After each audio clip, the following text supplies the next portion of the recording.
Controversial subjects. The theories expressed are not the only possible interpretation. The viewer is invited to make a judgment based on all available information.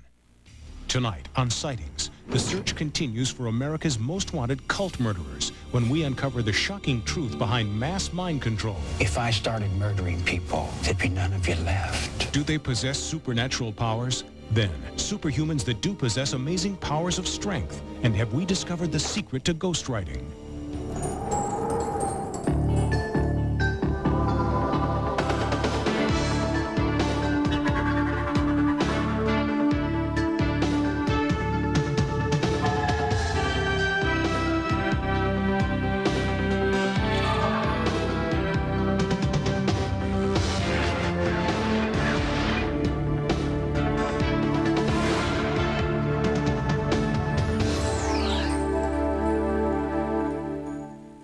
Welcome to Sightings. I'm Tim White.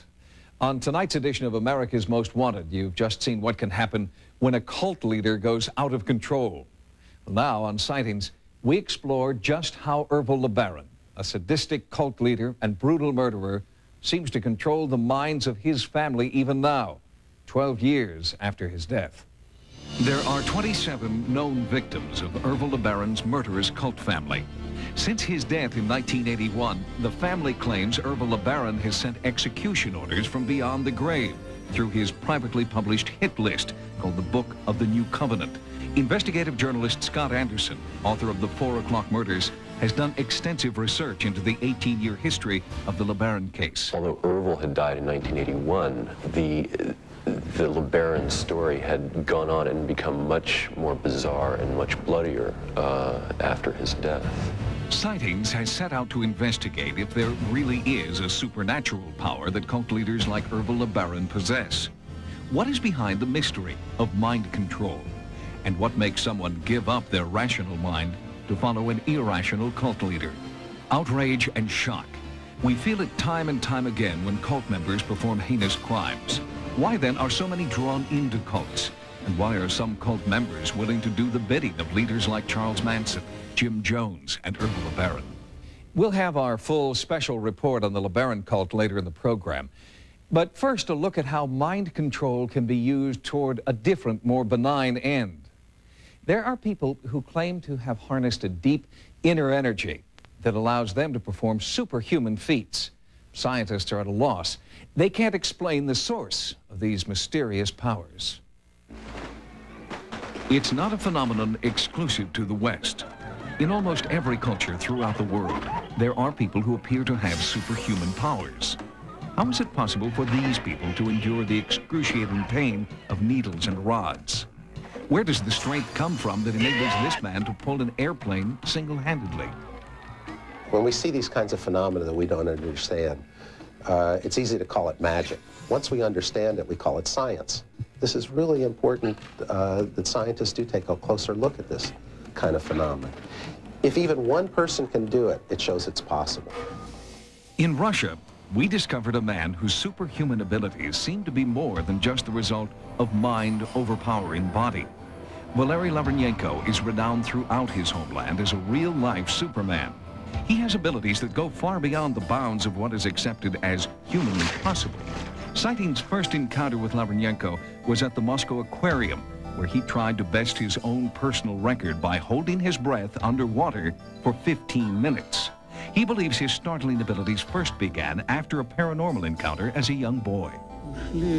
During a summer break, when I was in the 5th grade, I was hiking with some of my buddies in a local forest.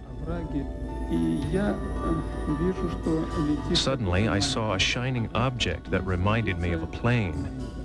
I took off on my own and was drawn to the place where I thought it had landed.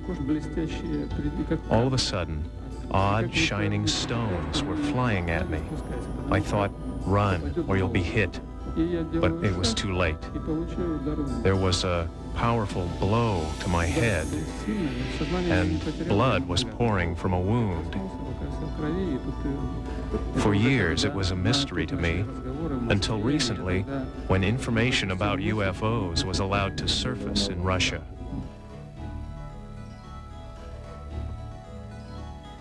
Lavrenyenko believes it was this experience that gave him his superhuman powers. 2 minutes and 10 seconds. Lavrenyenko's constant companions are his wife Natasha and his son Edward. Sightings brought them to Moscow to meet with our team of doctors, investigators, and researchers. Here, they observe what appears to be electrical impulse coming through a heated needle in his forearm. The same energy also seems to flow through his finger and burn a newspaper.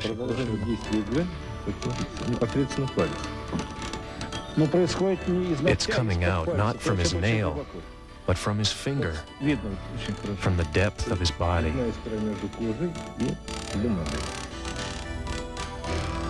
A burn like this can only be caused by electricity, and to explain this is impossible.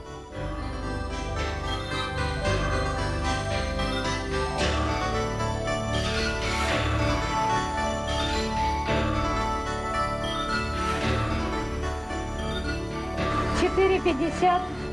4 minutes, 50 seconds. On the outskirts of Moscow, at the central train depot, Lavrenyenko agrees to demonstrate another feat of strength and endurance. It was hard for our investigators to believe that one man could pull a 30-ton train up an incline. But they were even more astounded to see how he planned to pull the equivalent of nearly 60 tons of weight. It was a feat no one in our team had ever witnessed. A warning: the following is not for the squeamish, and Sightings cautions that no attempt should be made to duplicate this experiment in any way.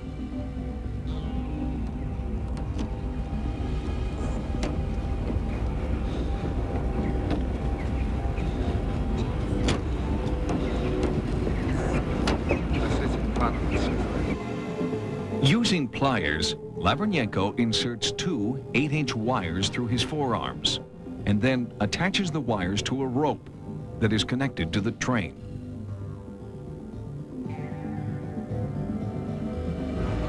At first, he is unable to move the train. The pressure on his forearm should rip the wires right through his skin, but the wires hold fast.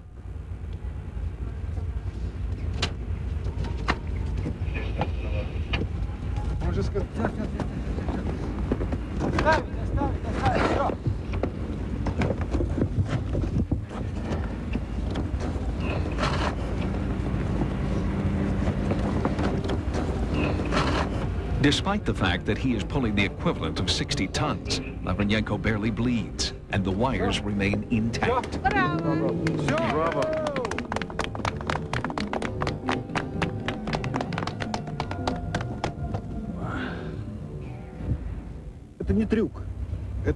This is not a trick, it's a miracle. From the standpoint of a surgeon, what just happened cannot happen with an ordinary man. When you injure soft tissue, there is always bleeding associated with it. When the metal rod pierces the soft tissue, like we've just seen, there is always extreme pain associated with that.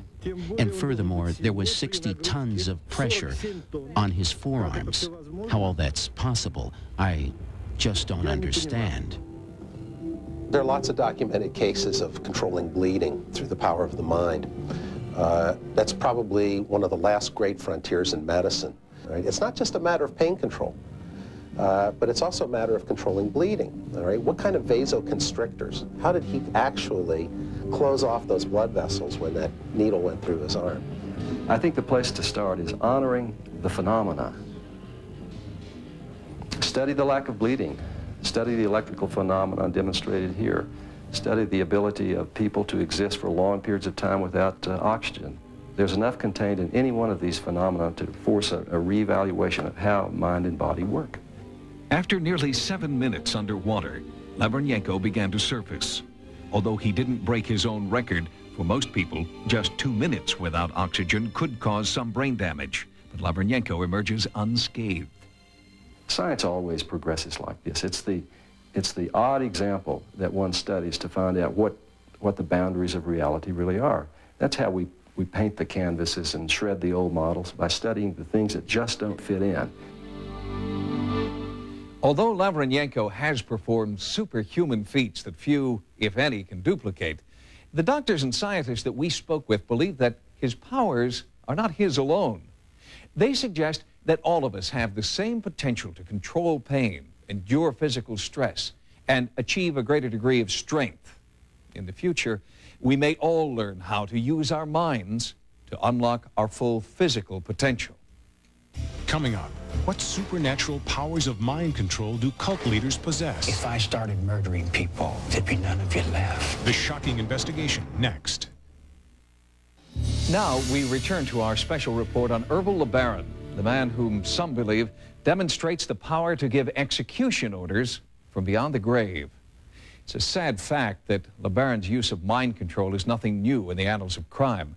The history of mind control and its practitioners is a virtual who's who of maniacal leaders who have used their powers for evil ends. It's been estimated that there are over 5,000 cults operating in the United States today. While their members remain devoted, some cults are dangerous, even deadly. For the first 30 years of her life, Peggy Hill claims she was held captive by a mysterious force in her own family. I was taught that I was a very powerful being, that I had to be very, very careful because I could kill somebody with my thoughts. That's a pretty heavy burden for a kid to live with. And that was from mind control. Through therapy, Peggy has recalled a frightening childhood where she was forced to participate in satanic rituals with other cult members. It was being pulled out of bed in the middle of the night to go do a moon ceremony. It was being dropped off by my mother for a 48-hour ritual in a closed observatory with strangers. Here I am, I'm naked, and I'm a little kid. Experts estimate that some form of mind control is influencing as many as 20 million people in cults around the world. Just how do cult leaders gain control over their victims' minds? Is it only the weak who succumb? Or are all of us susceptible to the control of powerful cult leaders? And what is the source of a leader's power? Some insist it is supernatural in origin. Others believe it is the result of sleep deprivation, hypnosis, monotonous drills, and the practice of isolating the victim to gain control over the mind. Dr. Margaret Singer, professor of psychology at the University of California at Berkeley, has been researching brainwashing for the past 48 years and is one of the nation's leading experts on mind control. We're all susceptible to getting recruited into a cult, to being exposed to a mind control program. Not everyone that's recruited into a cult or exposed to a mind control program stays for very long. But we're all vulnerable. You don't have to argue people into mind control. Quite the opposite. You sweet talk them. And you deceptively sweet talk them in to coming along with you to join your group. The power of a cult leader can be so strong that certain members will do just about anything, including murder, for the person they believe is more important and powerful than a god. I testified in one trial where a cult leader had carried out her orders at, quote, making the child submit, making the child surrender, and they had beaten the child for 2.5 hours, and the child died. And the parents who did it were, when I interviewed them, remorseful and knew that for all time they had to live with that. In 1967, at the age of 19, Dennis Ehrlich joined a very well-funded, well-known cult. He escaped with his family after 15 grueling years, but not before he had risen to the very upper echelon of power within the cult. I walked in, you know, sort of a confused young man, but very nice, you know what I mean? A person who wouldn't harm a fly. I've been hit and haven't hit back many times in my life. And I came out of there just a vicious, you know, who was used to shoving people around and getting compliance, if you understand what I mean. Making things happen, making it go right, and not caring what I had to do it.